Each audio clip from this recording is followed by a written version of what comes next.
co-publisher of Minico Publishing, and we're delighted to have you in the audience today. This is one of several informative webinars planned for self-storage owners, operators, managers, investors, developers, and other industry professionals.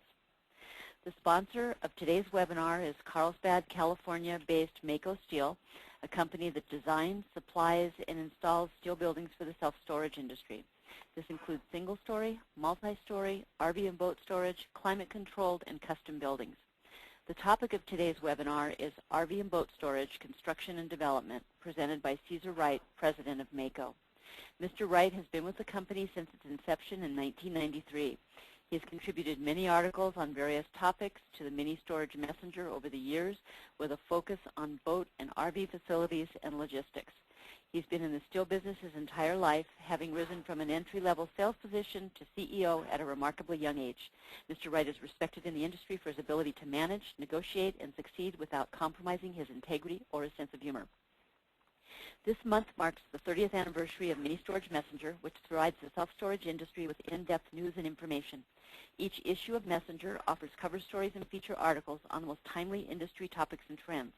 Monthly columns contributed by industry experts and accomplished business professionals address a wide range of topics, including security, facility operations, technology, legal issues, legislative updates, construction, and development. We also publish a variety of other self-storage data sources, such as the ones you see listed. For more information, please visit ministoragemessenger.com. We invite you to submit questions today throughout the webinar. To do so, simply type your question in the question area and click Send. We will answer it either privately or to the entire group. While we try to answer as many questions as we can during the Q&A period at the end of the webinar, those that we can't answer due to time constraints will be answered by email after the webinar. This webinar is being recorded and will be available for viewing on demand from our archives at ministoragemessenger.com. Today's presentation should run approximately 45 minutes, with the remainder of the hour open to questions and answers. And now I'd like to turn the presentation over to Cesar. Good morning, Cesar. Good morning, Poppy. How are you? Good, thank you. Good. Well, I'd like to first thank Mini Storage Messenger for allowing us the opportunity to present a webinar on boat and RV storage specifically. We've got a lot to cover in 45 minutes. We'll do the best we can. I do encourage and invite all the listeners out there to go ahead and submit some questions, because what I like to do on these presentations, since it's so difficult to go through boat and RV storage in 45 minutes, feel free to go on and send some questions over. That way we may be able to answer a few of those specifically related to possibly your project. Well, I'd like to get started and discuss some topics with you folks. First off, I want to discuss some facts and figures within the boat and RV storage industry. Let me see if we could bear with me on that accordingly on this side. We'll discuss some facts and figures. We'll also go through the types of boat and RV storage that we see out there that are most common. I do want to touch on a topic that has generated a lot of interest within the last couple of years, and that's the condo construction trends of specifically boat and RV storage. It's a type of storage that is still, in my opinion, in its infancy stages. So we'll talk about that a little bit. And then we'll talk about a very, very important item, which is land utilization. When you discuss boat and RV storage, that seems to be one of the most important topics.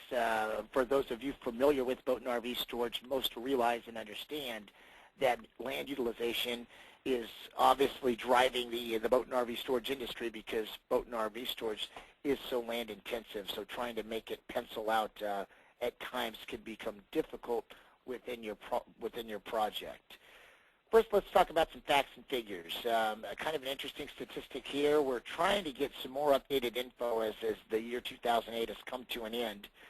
This info was obtained last year, as nearly 1 in 12 U.S. households either owns a boat or RV, which is, as you can see, a huge increase since 1980.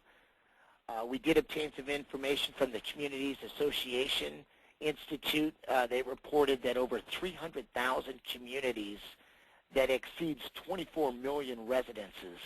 If you do the math on that, folks, what you get is over 2 million boats and RVs out there that typically need a home as far as storage is concerned.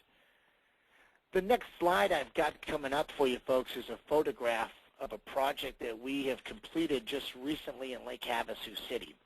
I'll kind of go through a little bit of this project with you here. This is a 17-acre parcel. You've got a rentable square footage of 340,000 square feet. Now, when you look at parcel coverage as compared to rentable space, they actually were able to obtain about a 45% coverage, which is really good in boat and RV storage. One of the main driving forces behind that is your drive aisle width, because you do need to allow X amount of room, which we'll discuss in further detail later on in this webinar, to have proper points of access for these boats or RVs to access their units properly and easily is kind of the key there also. As I look at this parcel and explain a couple things to you, what they did to try to maximize their space, which we encourage, we call this a fortress style. What I mean by fortress style is that you've got perimeter buildings that are on property line. Therefore, there's no setbacks there. You can see, hard to tell, but towards the bottom of your screen, that is a golf course, not in very good shape, I might add, but that is a golf course behind it. But they did have a small setback there, and from what I understand, that perimeter stretch of buildings that backs up to that golf course gets quite a bit of activity with some errant golf shots every now and then. But again, looking at this facility, the building, if you're looking at the parcel there and the layout, the building left to right, going left to right, the first interior building is actually the largest building that we at Mako Steel have constructed in boat and RV storage. It's a 100-foot wide by 700-foot long building. So it's 70,000 square feet under roof, and the owner has divided the units into 20 by 50 units. And with the 100-foot width of that building, that center wall that divides the units back to back is a movable wall. So there's some flexibility in adjusting the actual unit size as you go down the building. So it gives you some diversity and some flexibility as the owner to possibly, once your demand starts coming in, what unit sizes seem to be more popular than others. I mentioned these units of 20-foot wide. Well, they liked that specific size in their marketplace out there. They figure people could, get some toys in there, be it their boats or RVs, or some even vehicle storage in there also. So they elected to go with 20-foot wide. Now, again, what you're looking at when we look at this parcel here and this layout is the driveway widths there. And again, this is an aerial shot, obviously, but their driveway widths are just under 59 feet. We're going to touch more on driveway widths, but that's what they decided to go with. It's actually 58 foot 9 inches in between the buildings to access these units. These are what we call your basic covered enclosed units. They enter at a 90-degree angle.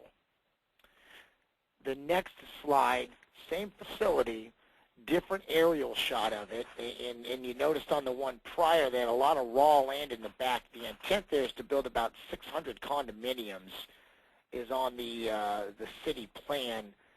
That, for some obvious reasons, given our current economic times, has been placed on a hold. Again, this site is in Lake Havasu City, Arizona. Now, the site also offers a couple of unique things. One specifically, you notice the arrow pointed in the downward direction where it states to private launch ramp. This owner of the facility also owns a resort in Lake Havasu City called the Islander. Well, he's got a pretty neat deal here. What happens if you store in his unit, you've got access directly to a private launch ramp that his hotel, his resort, owns. So it's very, very convenient for a client to come get their, specifically meaning boat here when we're talking launch ramp, and then drive it through that condo area. Actually, those are old mobile homes, if you will. You could drive it through a side street there, then right down into to access the launch ramp. So very convenient. Well, obviously behind, I mean, everybody talks location, location, location. It's pretty tough to beat this one. You got 1,000 boat slips that that occupy that marina there. That marina is literally 1/4 of a mile away from the site. I mean, you can see the proximity is just so darn close. That is a public launch ramp that charges to launch there. So if you, for some reason, didn't use that private launch ramp, you're very, very convenient to go over to the public launch ramp at the Lake Havasu City Marina. Again, kind of the best of both worlds. He's got quite a bit of residents there, and he's obviously got, you know, a marina that stays full. Even in these tough economic times, from what I understand, that marina still sits about 85% full, and a lot of the folks come from Southern California that occupy this particular site. So this is just an ideal location for a boat and RV storage facility. Again, given the size, my goodness, it's 340,000 square feet. It was built in 2 phases. Again, phase 2 we completed late '08. The front building, if you see the building, and I don't know how good it's coming up on your screen, but on mine I could see the 2 roll-up doors as I come down the driveway. The first half of that building is actually used for some service, be it boat service and even some RV service. So they kind of tried to mix-use that building a little bit, and by service I mean repairs, be it oil changes. I don't think they're rebuilding engines in there, but at the same time, I think it may offer at least an amenity to this facility that many facilities do not have. Very good idea. I like the concept of it, and I think it's been very successful for them. I wanted to start off with those couple slides because I like that facility. I like how they maximize their property. And I want to now talk about the characteristics of boat and RV storage, specifically the types of. We'll go through these bullet points, and then I follow a lot with some photos, and certainly will explain them the best I can. We'll start by outside parking. We'll go through that. I'll then discuss canopy storage. We'll then talk fully enclosed storage, which was the slide we just previously saw. What I call fully enclosed would be the 90-degree turn-in buildings. We'll also discuss angle enclosed boat and RV storage. There's some pros to angle enclosed that I want to touch on as far as maximizing your parcel space.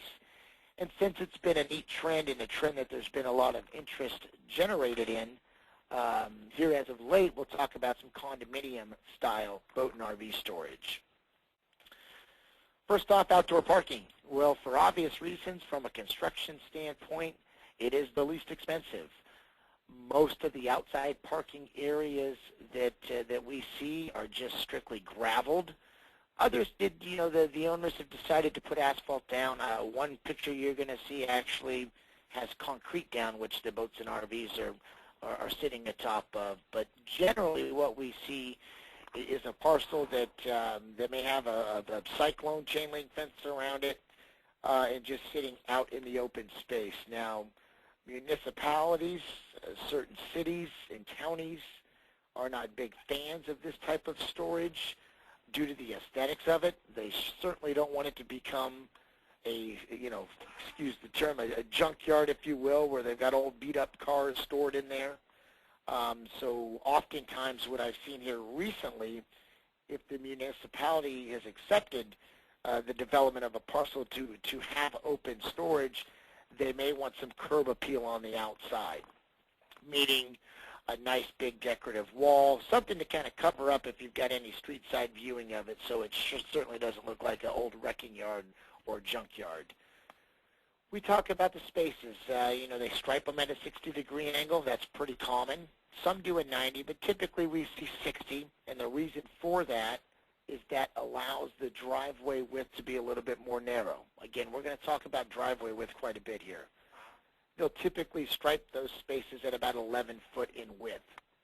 I'm going to show you a photo, excuse me, of a project that is in a neighboring city of ours. It's in San Marcos, California. We, of course, are headquartered in Carlsbad, California.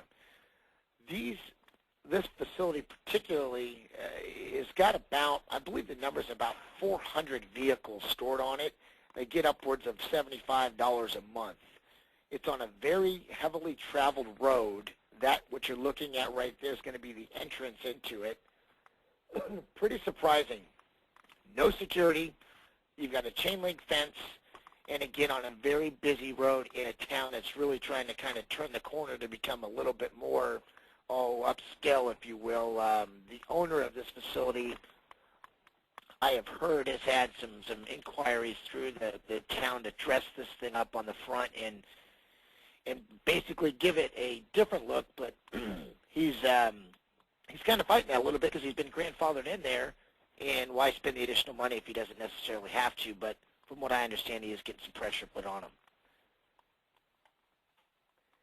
On the next slide, we've got a canopy structure, and that's coming up here. Check that. We've got one more open picture here. Here's a facility that did some enclosed storage. You can kind of see through the tail end of that photo some roll-up doors in the back there. They have decided when they were laying this out to at least leave the open portion of the parcel for some open storage for possible future enclosed buildings or canopies. They were very happy to see how quickly their, at least the inquiries generated for people that needed to store their boats or RVs, so they decided to leave it open and just bring those in and get some revenue generated there. Again, you're looking at pretty cost-effective ways to do some stuff here to try to maximize the parcel. If in time they do get more generated interest from their clients to enclose or provide a canopy, they'll do so and are geared up to do so with concrete already being poured. Next, we'll talk about some canopy storage. Again, canopy storage, what you're looking at is spaces typically have a 14-foot clear height. There is a legal bridge height for recreational vehicles amongst our highways of 13 foot 8 inches. So at least from a legal standpoint, you have to be under 14 foot if you're driving on the road with your RV.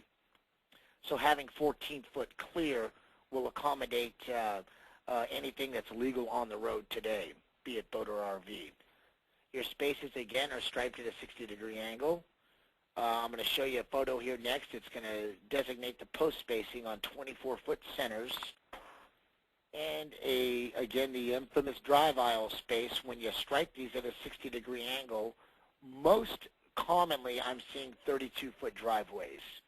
I put in parentheses, as you notice there, that's debated because I've seen some layouts where it's been as narrow as 28 feet and others where it's been as wide as 40 feet when you're turning in on a 60-degree angle. So again, 32 is what I see most common. Here's a photo. Again, kind of what I just described. You've got a 14-foot clear height under those beams. I'll call them rafters, my world there. As you notice that RV and a couple other ones there, it still gives you quite a bit of clearance, a good 3.5 feet, if not even a smidge more on this particular project. Pretty vanilla. It's a roof structure only with our vertical post 24 foot on center, along with our roof framing that you kind of could see how that works there on our end on how we frame these buildings. We do have to comply to all local, city, or county building codes. This particular project had an 85-mile-an-hour wind load, so we have to make sure that our canopy structure will support that. We also work quite a bit in Florida, where generally we see wind loads much higher, to the tune of 140 miles an hour, with even, in some cases, a 165-mile-an-hour 3-second gust. So again, when we design these buildings, we have to make sure, obviously, from a structural standpoint, that we comply with all local building codes. That also goes into play with snow loads, too. That has to be considered, obviously, if you're in kind of a snow country. We have to make sure we design the structures to handle any snow loads that city or county may have. Now let's talk a little bit about those fully enclosed storage buildings.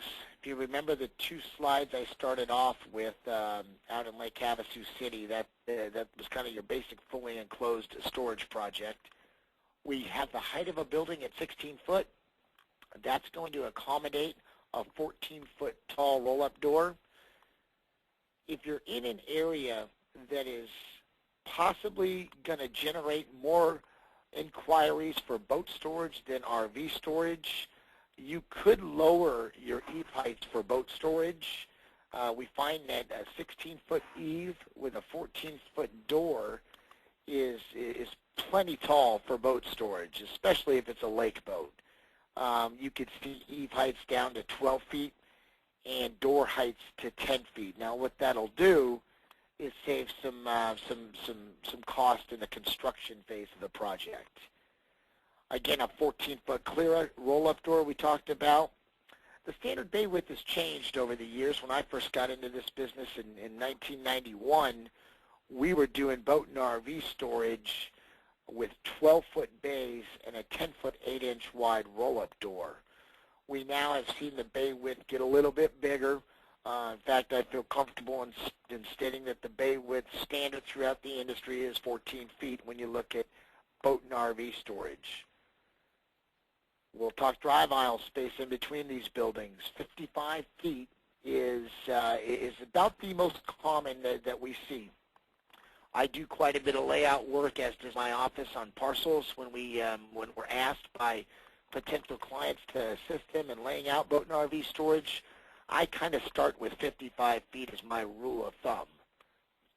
And again, I do state that number is debated because I've seen that number as low as 50 and I've seen it as high as 71. Here's a photo of a very standard common unit. It's 14-foot wide bay, so that means you've got a 12-foot wide roll-up door. The height of the roll-up door is 14 foot. Above that small wall-mounted light you see there, above the number 82, is a height of 16 foot. You got to allow proper room if you're using a overhead door that coils into a drum that coils upward.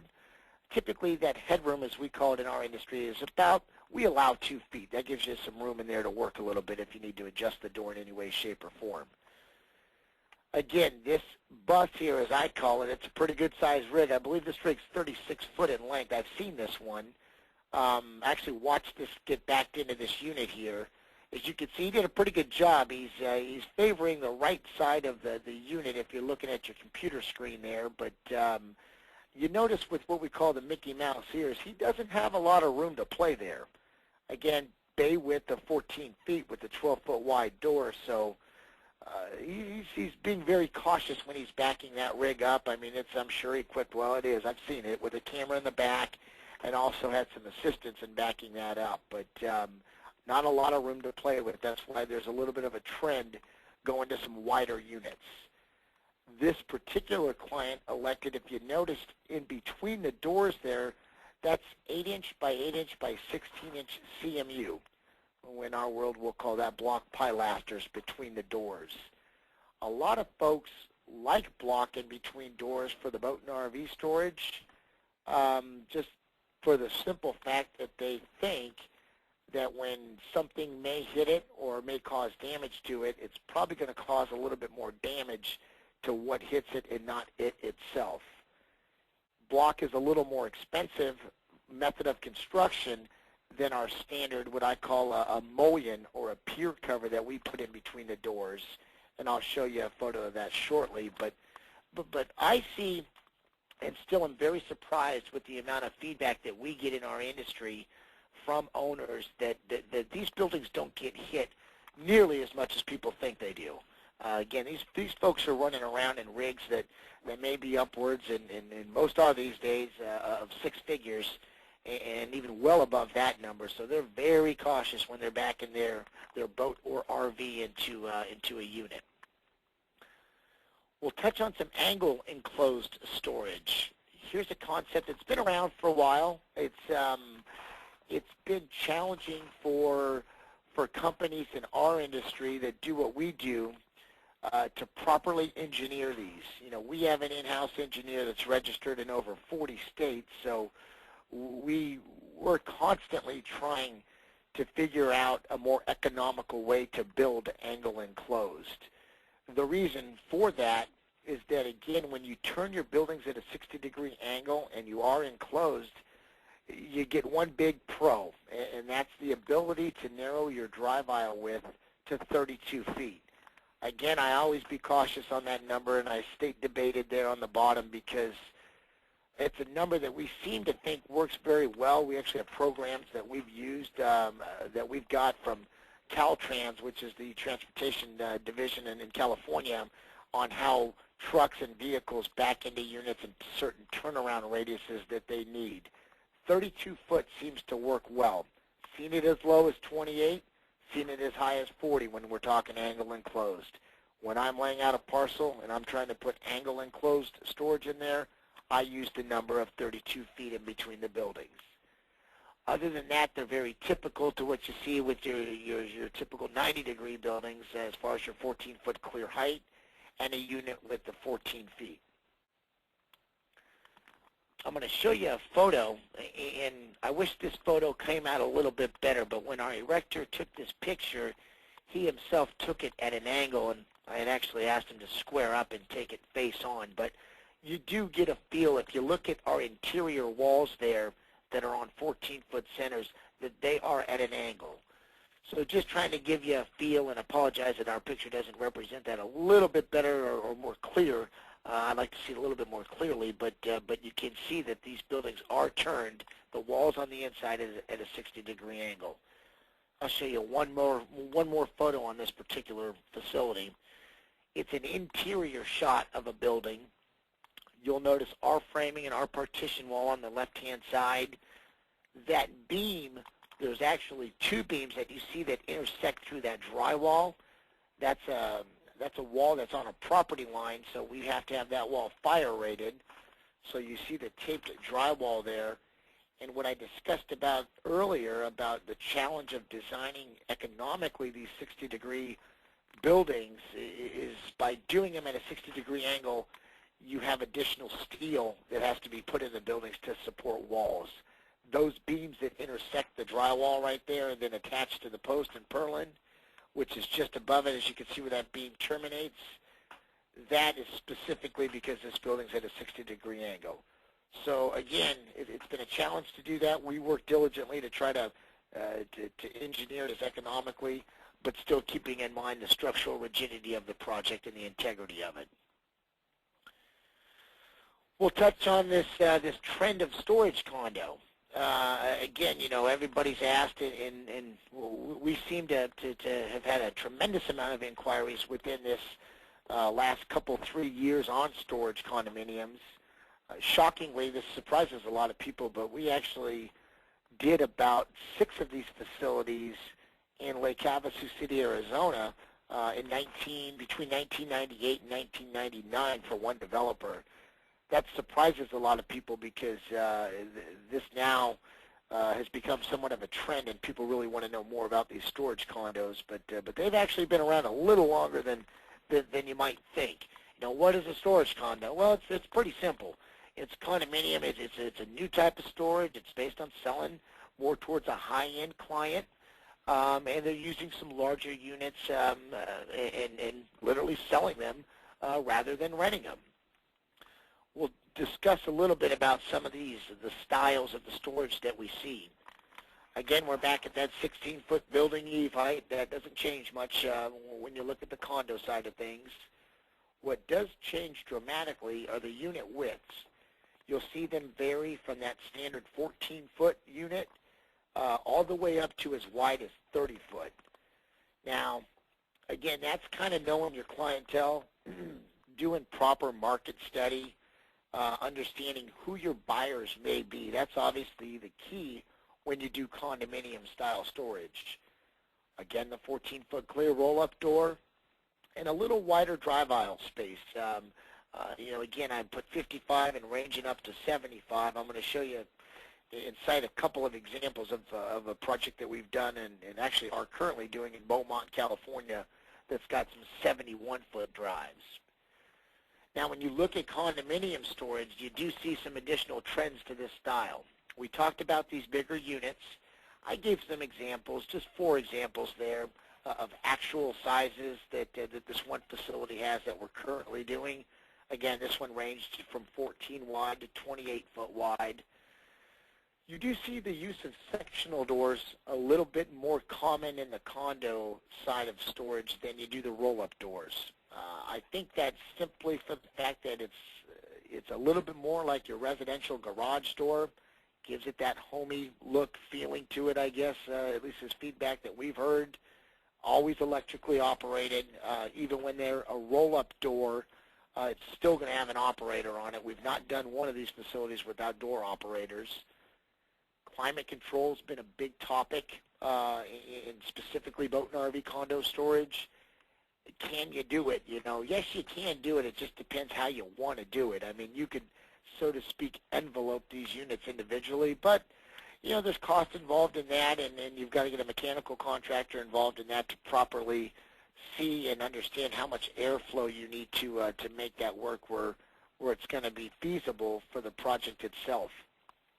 In my experience doing boat and RV storage condos, I would say 30% are climate controlled versus 70% non-climate controlled. We'll look at some photos here in a couple more slides, but typically these units will have their own individually electric meters. Again, we'll discuss some wider drive aisles. The finishing out units is something that people are somewhat keen on. I'll show you one picture of a fellow that did an epoxy-coated floor. So that seems to be popular with these style of storage units. Pretty much guaranteed they're all going to have individual door alarms. That's pretty much a given. And then we'll discuss some amenities with them also. Well, I mean, recently, boy, I've seen a kind of a funny deal on one site that we did. They had a dog run. They kind of had some retention basins stuck in the corner of the property that they really couldn't do much, and they put a dog run on it, and they actually got really good feedback from the clientele at this facility because a lot of folks travel with pets. And when they get to the facility, either when they're leaving or coming back from a trip, well, if they need to clean out the RV, then they may have an opportunity to go throw their dog in a small little dog run in an unused part of the parcel, and that way they don't have to worry about maybe their animal running free, possibly getting out of the facility or getting struck by anything. So kind of a neat amenity. I've also seen as recently on a project a children's playground. So again, people are thinking kind of outside the box. One has a coffee shop that they put in it. That I didn't really quite understand, but I don't know how that's doing now, but kind of a different thing that they try to do to generate some business flow there. I'm going to reference this project here a couple of times, and then I'm actually going to show you or give you a link to it at the end of my webinar. This is currently under construction. Ted Dietz is the owner of this facility. This project is called the Eucalyptus at Beaumont. It's in Beaumont, California. This is a pretty recent photo. If anybody's looked into boat and RV storage condominiums, there's a good chance they ran across this website. Ted Dietz has done a phenomenal job at marketing this facility.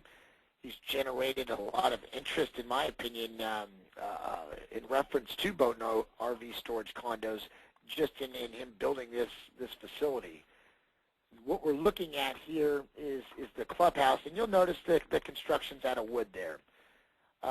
Pretty common for the clubhouse. It's about a 2,400 square foot clubhouse. It will be equipped with his and her restrooms and showers.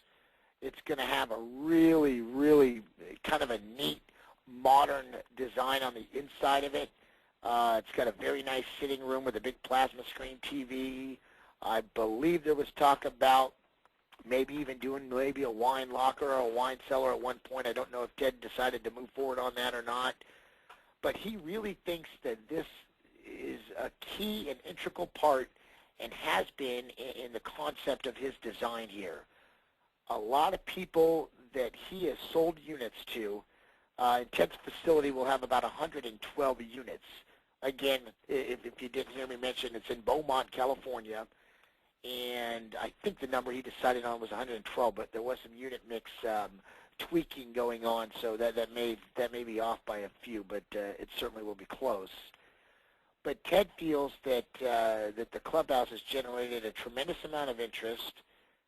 His clientele that he's catered to when advertising and selling these units I think is much more on the high end. Again, folks that may run in those six-figure plus RVs, I think that's even an understatement. I think that number's more like probably $300,000 to $400,000 rigs, and he thinks the clubhouse would be a very attractive feature for them, and it's a place where maybe they could gather, they could talk about, trip planning and socialize with other people within with other owners of the facility that each own individual unit. So a neat concept. Again, a very recent photo. This site is due to be or due for grand opening, I believe. Again, I'm going to give you a website address, but it will be in March, and we'll reference that a little bit later. The next shot is an interior shot of this site. Ted did units that vary. He wanted to offer some diversity and some flexibility with some of these units. As you can see, there's no concrete poured yet on these driveways, which is one, at least construction cost that I want to point out with concrete and asphalt. Asphalt's a little bit more economical. Concrete is obviously a little bit, well, it's a lot more long-term. Once you do concrete and you do it properly once, you don't really have to worry about your drive aisles again.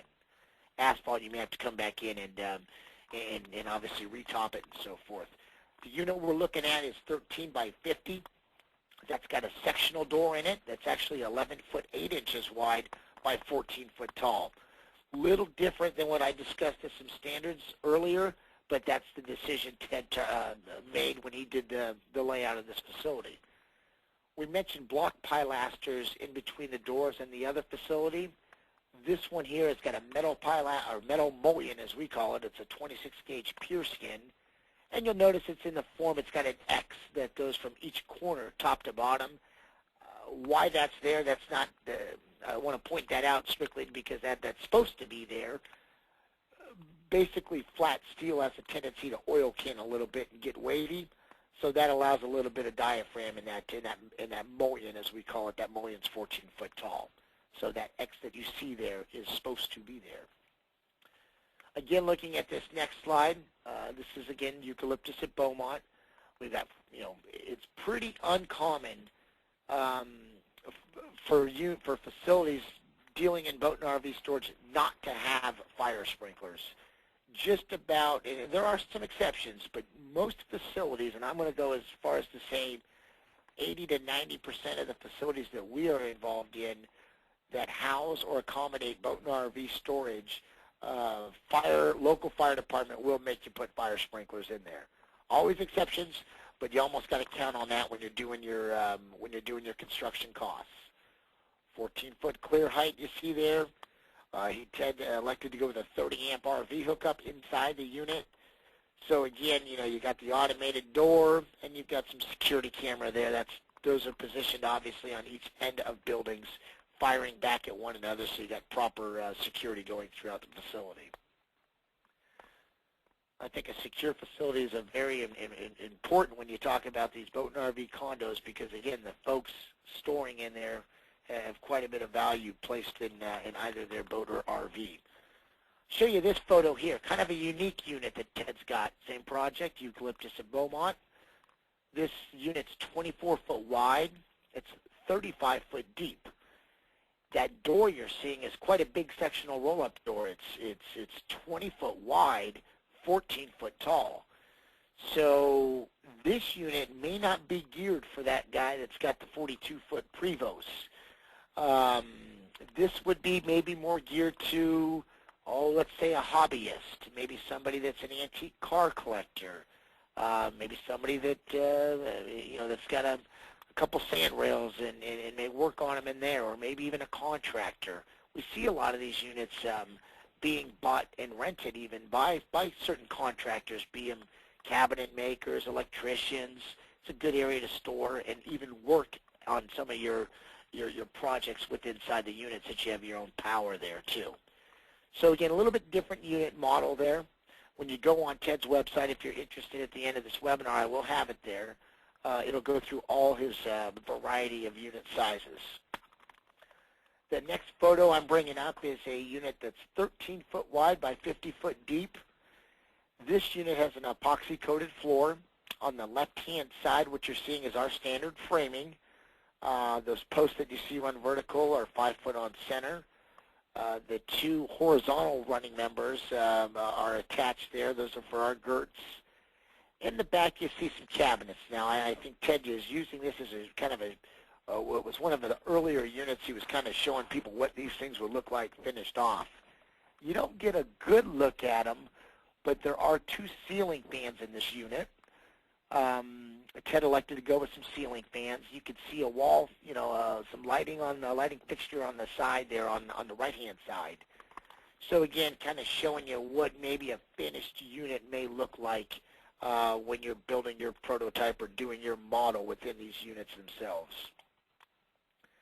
The next photo, and this is not Ted's site. This is another project, but I wanted to try to find a unit that was 24 foot wide. Now, I saw this one in here. We took a picture of it because the truck's in there, and it kind of gives you a feel for how big this unit is. I mean, you could, if you had that truck kind of squared up to the right side of our partition wall, good chance you'd fit about 2.5 of those in there. If about 2.5, I'd say is close. So you got a little bit more room with these 24-foot clear span units. People like them. We use kind of a little term in our world that people with big toys got, big wallets to boot, and again, the clientele that you're selling to in these condos might be in a little bit different financial state than maybe most of us are in right now. I had a question asked when I did a seminar on boat and RV condos in Nashville, Tennessee, and the question was this: who are buying these units and how are they getting their financing for them? And the answer I gave, which has been given to me by developers that have built these, is that typically the clientele, well, they may range in age, obviously, but one common answer was most of the clientele that are buying these units, they're not financing them, they're writing a check. I mean, again, you're dealing with a little bit of a different clientele there when you're talking about RV condos. The next photo I'll bring up is a unit. I like to show this one because it's 14 foot wide and it's 100 foot deep. It's a drive-through unit. You'll notice some steel on the left-hand side over there. This was in construction when we took the photo.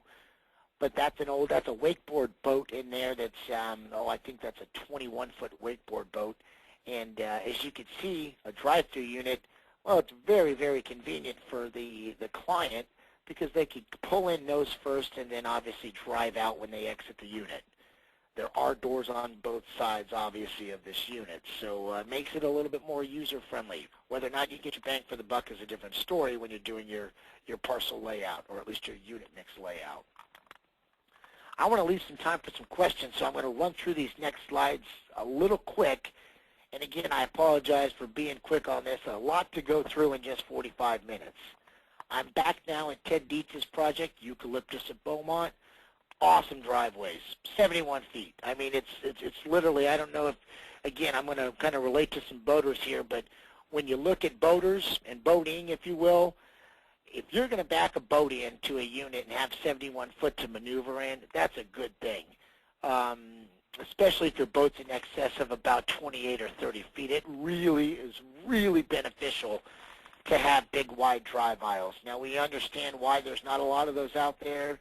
That's rentable or sellable square footage we're looking at, and that's tough to maximize out your property with these big drive aisles. But I'll tell you, Ted Dietz actually forwarded me a letter from a client that bought one of these units here, and first and foremost, he was just raving about how easy it was for him to maneuver around his site. And it's an awesome letter. It's great feedback because it's from a client that bought a unit. Ted's got that letter posted on his website, and it's always good to hear owner feedback and what they like and what they don't like. And 71-foot drive aisles seem to be first and foremost in this gentleman's opinion.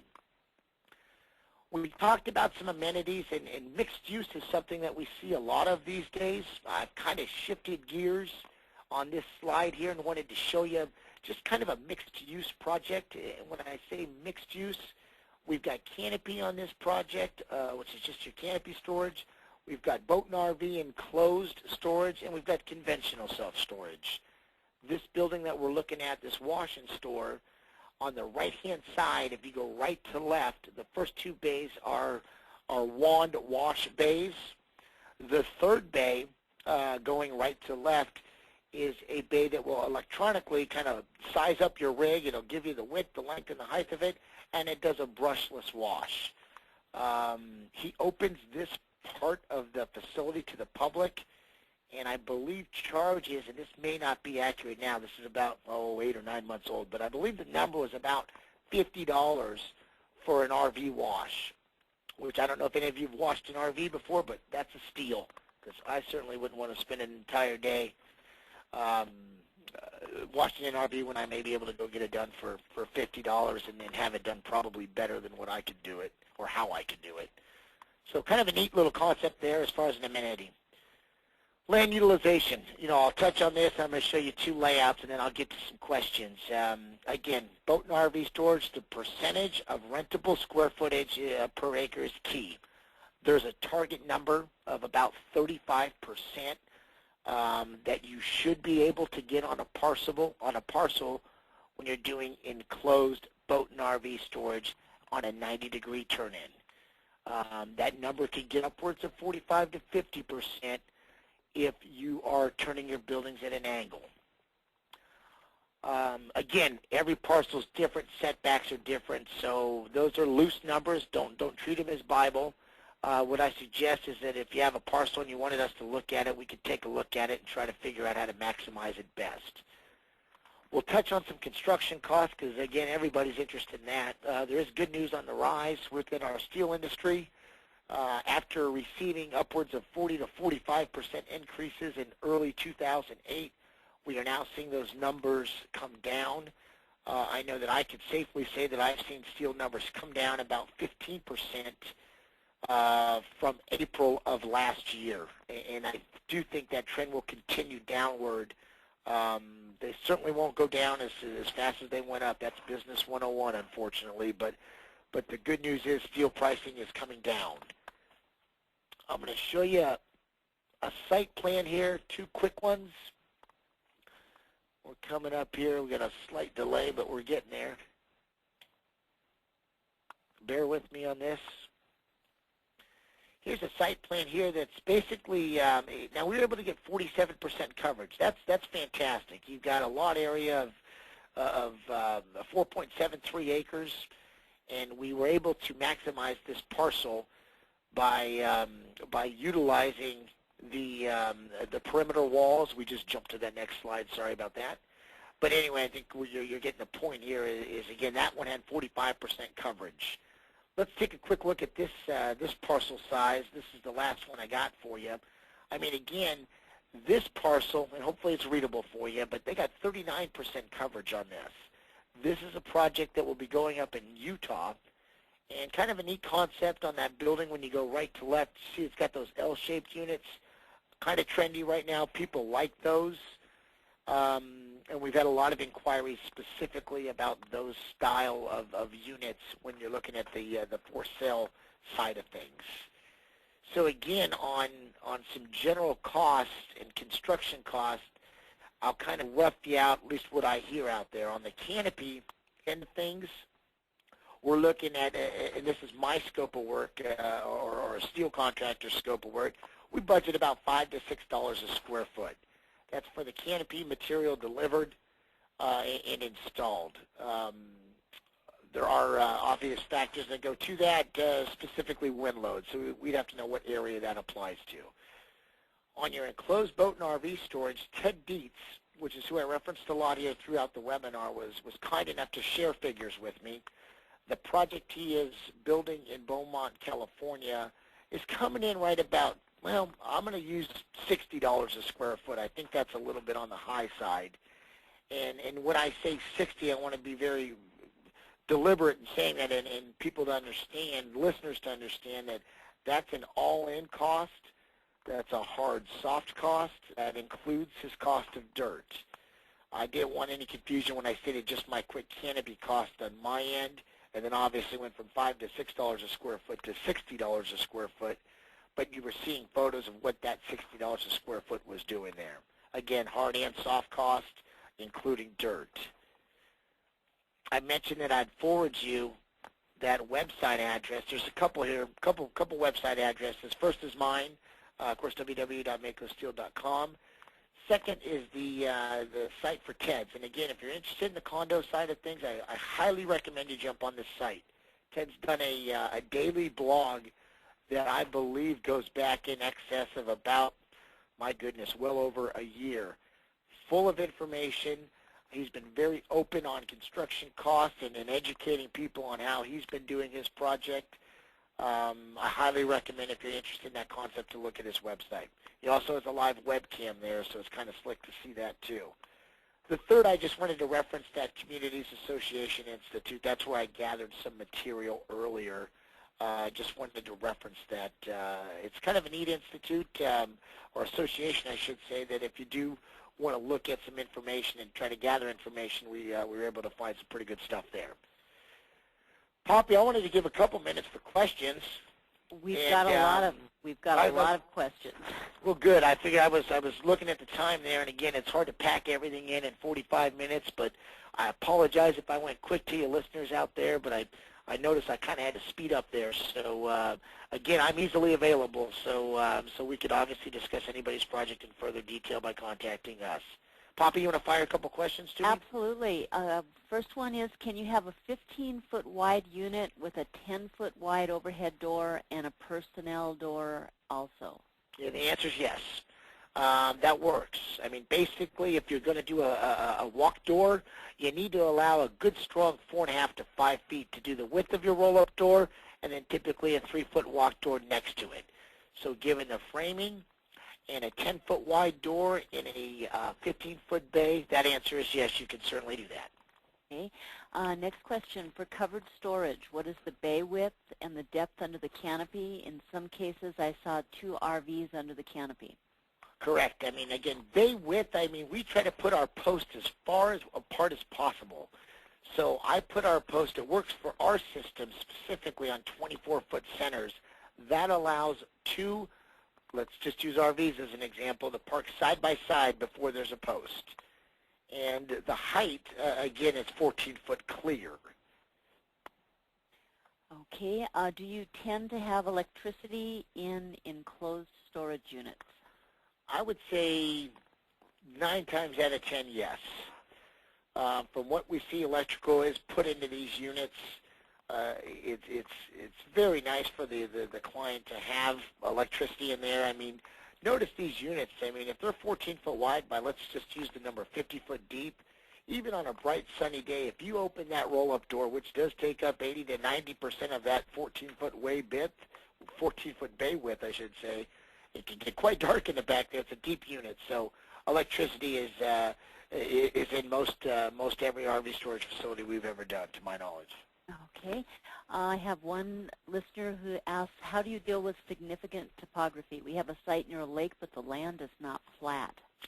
Well, it's tough. I mean, it's, when you look at boat and RV storage, the ideal piece of land is a flat piece of land, no question.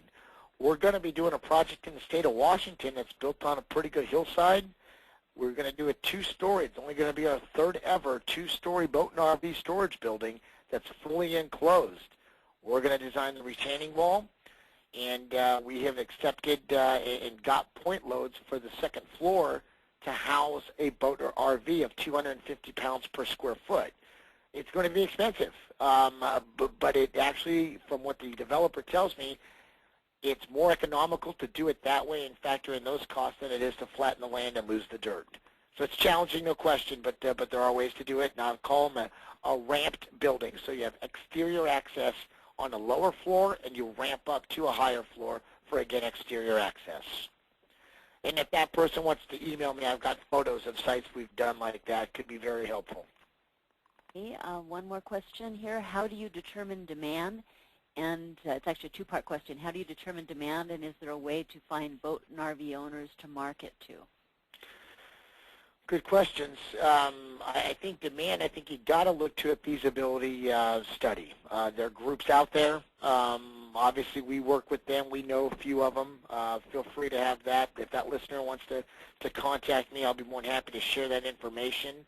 Getting a feasibility study is in my opinion, very important especially understanding where you're building.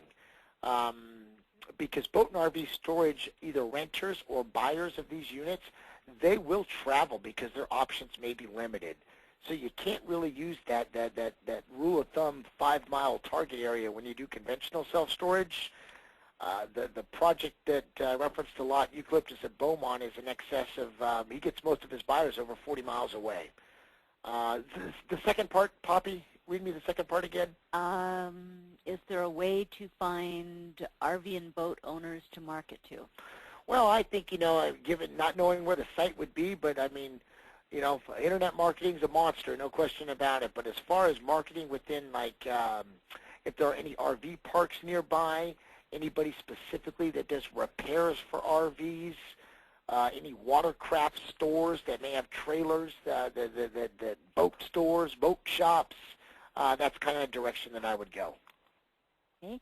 If fire sprinklers are typically required, what do you do in northern climates where temperatures are below freezing several months a year? Well, there's two types of fire sprinkler designs. You've got a wet system and a dry system. A wet system could be more commonly seen out here on the west coast. A dry system a lot more common on the east coast and in colder areas. Dry by meaning you've got a pipe that's got nothing into it until it triggers fire, and then water is pumped through. And then there obviously parameters have to be taken into consideration on how to keep, where's that water coming from, and make sure that that's not frozen over. But that's all things that can be worked through. Okay. Does the $5 to $6 a foot on Canopy Storage include the concrete for the posts? That's a great question, and that answer is no. Not in my scope of work. Typically, each post has a caisson footing. I mean, again, I fudged it a little bit on that 5 to 6. So, I'll retract a little bit on my no. It kind of depends if we see a design and what wind area it's in. Typically, I would allow a little bit more for the concrete there, about $300 to $400 per caisson footing, if that helps that listener. Okay, and then one last question. I have someone who's asked that you elaborate on condo storage. I don't get the idea of selling instead of renting. Well, I think that's a tough one. I could probably go on for a while on that, but short story is this. Go to that website. Go to Ted Dietz's website, www.rvstorage.com, or .biz, I believe it is. Again, the concept of it is maybe one from a developer. I think people like they could build it, develop it, sell it, move on to another project. I think that concept is something that's attractive to a developer, especially in this marketplace. I'd be more than happy to discuss that in more detail with that listener if they'd like to call. All right, wonderful. We'd like to thank everyone for attending today's webinar. Cesar, we thank you for another great presentation. For our listeners, we hope that we provided you with useful information to assist you in your investment or development endeavors. For more information about Mako Steel, you can call 800-383-4932, or you can email Mako at webinar@makosteel.com. Cesar, is that correct? You do have a specific email address set up for that webinar? Is correct. The info at makosteel.com is the best to email to. And then I'll let all the listeners know that we'll go ahead and when Poppy does such a great job at this, she'll send us the list of questions. What she didn't get to, we'll get to and post them on our website. We'll then shoot out a quick email to all the listeners and let them know that that we've answered, or I've answered the questions on the website, every question that's been asked, and I'll put it on our website, and we'll send everybody a note that that's been done.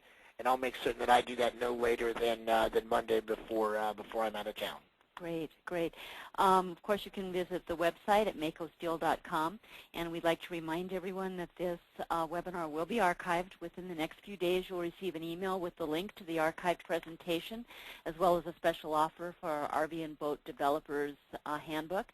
And we ask that you please watch your inbox for this email. Thank you again for attending, and have a wonderful rest of the day. Thank you, Poppy. Thank you, Cesar. Bye-bye.